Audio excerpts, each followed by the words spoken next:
Hello friends, welcome back to my channel Aray's World. ഇന്ന് ഞാൻ നിങ്ങളായിട്ട് ഷെയർ ചെയ്യാൻ പോകുന്നത് ഒരു ബർഗറിന്റെ റെസിപ്പിയാണ്. ഇത് നമുക്ക് വളരെ എളുപ്പത്തിൽ തന്നെ തയ്യാറാക്കാൻ പറ്റിയ ഒരു എഗ് ബർഗർ ആണ്. അപ്പോൾ ഈ റെസിപ്പി എങ്ങനെ തയ്യാറാക്കാൻ നോക്കാം. അതിനു മുന്നേ എൻ്റെ ചാനൽ ഒന്ന് സബ്സ്ക്രൈബ് ചെയ്തേക്കണേ. കൂടെയുള്ള ബെൽ ഐക്കൺ കൂടെ ഒന്ന് ക്ലിക്ക് ചെയ്യണം. അപ്പോൾ ബെൽ ഐക്കൺ ക്ലിക്ക് ചെയ്യുമ്പോൾ അതിൽ ഓൾ എന്നും ക്ലിക്ക് ചെയ്യണം. എങ്കിൽ മാത്രമേ ഞാൻ ഇടുന്ന ന്യൂ വീഡിയോസ് നിങ്ങൾക്ക് നോട്ടിഫിക്കേഷൻ ആയിട്ട് വരുള്ളൂ. വീഡിയോയിലോട്ട് പോവാം. ഈ ബർഗർ തയ്യാറാക്കാൻ വേണ്ടി ആദ്യം നമുക്കൊരു ഓംലെറ്റ് ഉണ്ടാക്കണം. അതിനുവേണ്ടി ഞാനൊരു ബൗളിൽ ഒരു മുട്ടയാണ് ചേർത്ത് കൊടുക്കുന്നത്. ഇനി നമുക്ക് 2 സ്പൂൺ സവാള പൊടിയായി അരിഞ്ഞത് ചേർത്ത് കൊടുക്കാം. പിന്നെ 1 സ്പൂൺ ക്യാരറ്റ് ഗ്രേറ്റ് ചെയ്തതാണ് ഞാനിവിടെ ചേർത്ത് കൊടുക്കുന്നത്.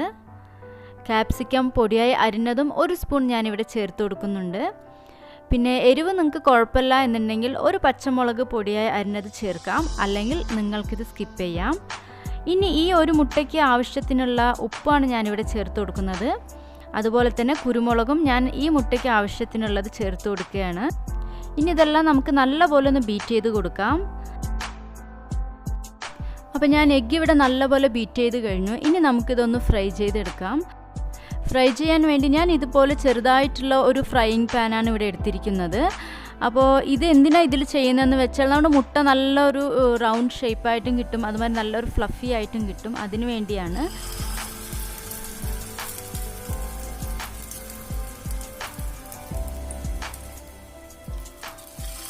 ഇനിയിപ്പോൾ ഇങ്ങനത്തെ പാത്രം നിങ്ങളുടെ അടുത്ത് ഇല്ല എന്നുണ്ടെങ്കിൽ കുഴപ്പമില്ല, ഒരുപാട് വലുതായി പരത്താതിരുന്നാൽ മതി. ചെറിയ റൗണ്ടിൽ നിങ്ങൾ ഈ ഓംലെറ്റിന് തയ്യാറാക്കി എടുത്താൽ മതിയാവും. നമ്മുടെ ബർഗറിൻ്റെ അകത്തേക്ക് വെക്കാനുള്ള പാകത്തിൽ നിങ്ങൾ ചെറിയ റൗണ്ട് ഷേപ്പ് ആക്കിയാൽ മതി. ഇനി നമുക്ക് ബണ്ണ് ചൂടാക്കിയെടുക്കാം. അതിനുവേണ്ടി ഞാനൊരു തവയിൽ കുറച്ച് ബട്ടറാണ് ആഡ് ചെയ്ത് കൊടുക്കുന്നത്. അപ്പോൾ ബട്ടർ ഒന്ന് ചൂടായ ശേഷം ഞാൻ ഇതിലോട്ട് കുറച്ച് പാവ് ഭാജി മസാലയാണ് ചേർത്ത് കൊടുക്കുന്നത്. പാവ് ഭാജി മസാല ഇല്ലെങ്കിൽ നിങ്ങൾക്ക് വേണമെങ്കിൽ ഗരം മസാലയും ചേർത്ത് കൊടുക്കാം. അതിനുശേഷം ഞാൻ കുറച്ച് മല്ലിയില പൊടിയായി അരിഞ്ഞതും കൂടി ഇതിനകത്തോട്ട് ചേർത്ത് കൊടുക്കുകയാണ്. ഇനിയൊരു ബണ്ണെടുത്ത് ഇതുപോലെ 2ആയി കട്ട് ചെയ്ത ശേഷം നമുക്ക് ഈ തവായിൽ വെച്ച് ഒന്ന് ചെറുതായിട്ടൊന്ന് ഫ്രൈ ചെയ്തെടുക്കാം.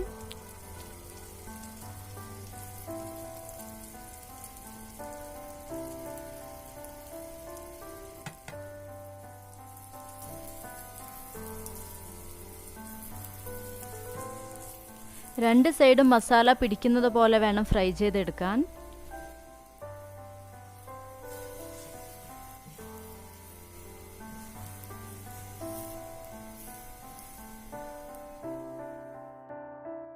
അപ്പോൾ ഈ ബണ്ണിൽ എല്ലാ മസാലകളും നല്ലപോലെ പിടിച്ചു കഴിഞ്ഞു. ഇനി നമുക്കിതൊന്ന് സെർവ് ചെയ്യാം. സെർവ് ചെയ്യുന്നതിന് മുന്നായി നമുക്കിത് ബർഗറിൻ്റെ രീതിയിൽ അറേഞ്ച് ചെയ്തെടുക്കാം. അപ്പോൾ ആദ്യം ഞാനിവിടെ ഒരു പീസ് ബണ്ണ് എടുത്തിട്ട് അതിനകത്തോട്ട് കുറച്ച് മയനീസാണ് ആഡ് ചെയ്ത് കൊടുക്കുന്നത്. അത് 1 സ്പൂൺ ഞാനിവിടെ അപ്ലൈ ചെയ്ത് കൊടുക്കുന്നുണ്ട്.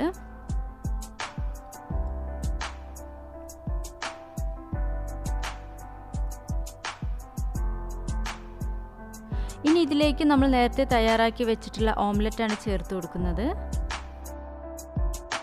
ഇനി ഇതിന് മുകളിലായി 3 പീസ് വെള്ളരിക്കയാണ് നമ്മൾ ആഡ് ചെയ്ത് കൊടുക്കുന്നത്. അതിന് മുകളിലായിട്ട് 1 പീസ് തക്കാളി, പിന്നെ റൗണ്ടായി കട്ട് ചെയ്ത ഒരു സവാള, അങ്ങനെ നമ്മളെല്ലാം ചേർത്ത് കൊടുക്കാം.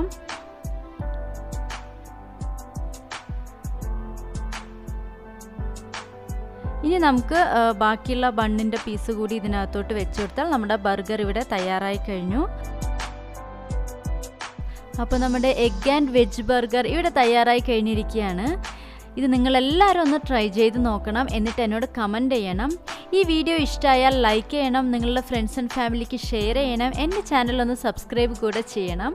ഇനിയും ഇതുപോലുള്ള നല്ല കുറേ വീഡിയോസുകളുമായി കാണുന്നത് വരെ bye, take care, have a nice day.